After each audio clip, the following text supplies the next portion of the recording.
Guys, today we will discuss about set chapter 1 class 11th.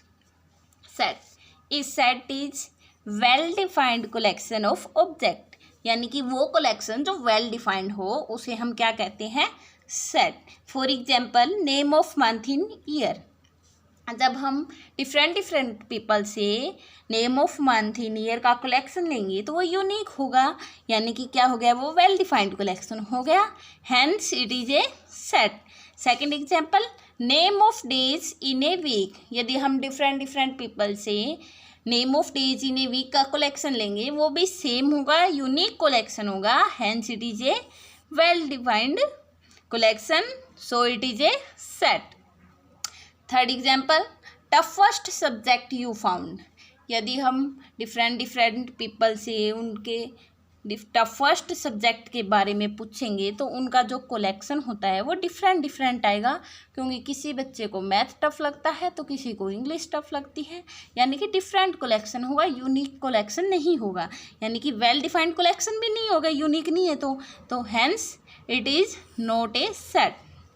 उसके बाद आती है notation of a set. In general we represent set with capital letters, example A comma B comma C its. उसके बाद आती है element of a set.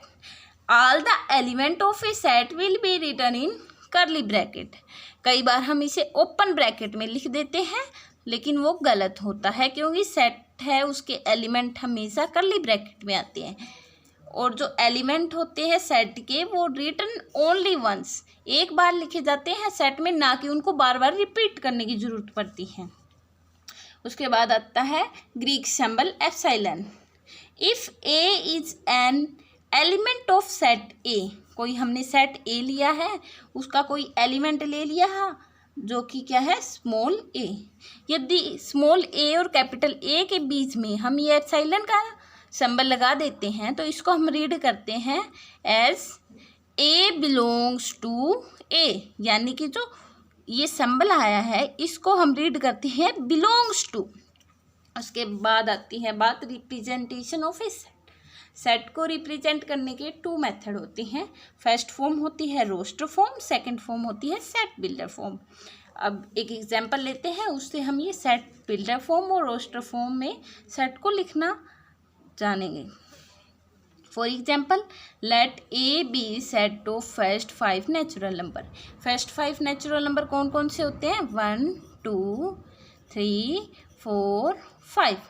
अब first form है रोस्टर फॉर्म. रोस्टर फॉर्म में क्या लिखते हैं, एलिमेंट को लिखेंगे इन कर्ली ब्रैकेट विद कोमा. जैसे कि हमने ये सेट लिया है, इसकी रोस्टर फॉर्म क्या होगी, ए इज इक्वल टू 1 2 3 4 5 इन कर्ली ब्रैकेट. हमें कर्ली ब्रैकेट का खास ध्यान रखना है. यदि हम ओपन ब्रैकेट में रख देते हैं तो इसको सेट नहीं कह सकते. इन बिल्डर फॉर्म में क्या लेते हैं, हम एक सिंबल लेते हैं जिसके द्वारा हम जितने भी सेट के एलिमेंट हैं उनको रिप्रेजेंट कर देते हैं.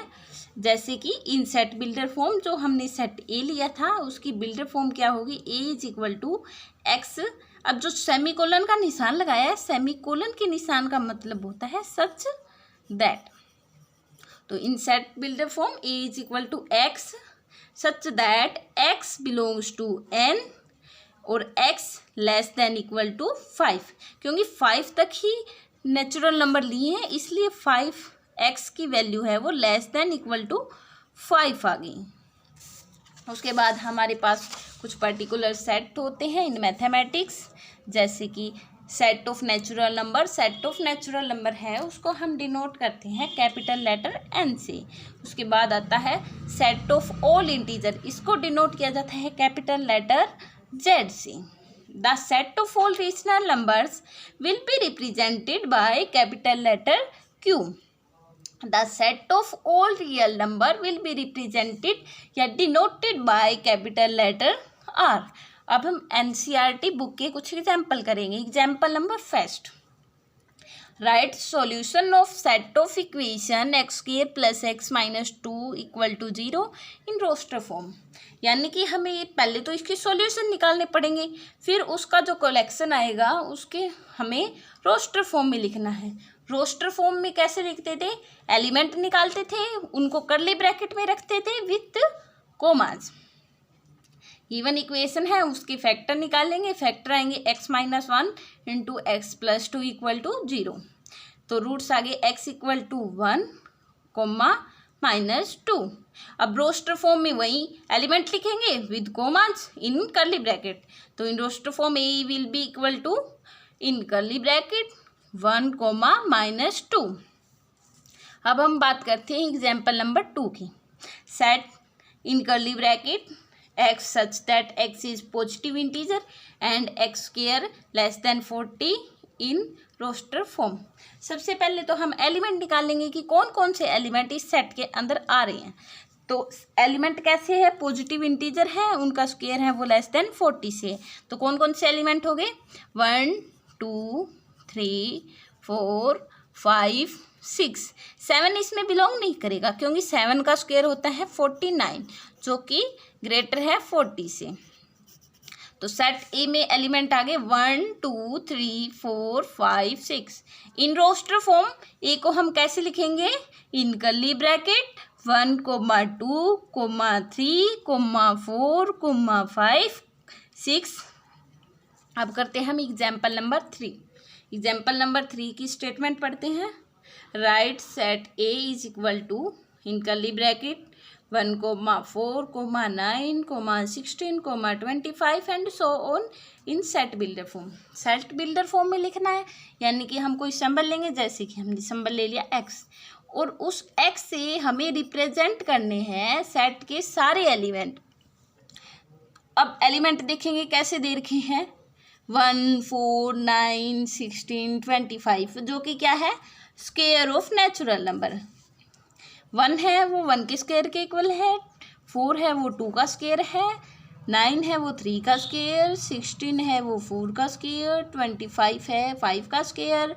तो in set builder form A क्या होगा, A is equal to in curly bracket x such that x is square of natural number.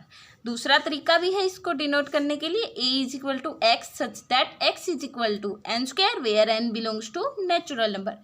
Thank you.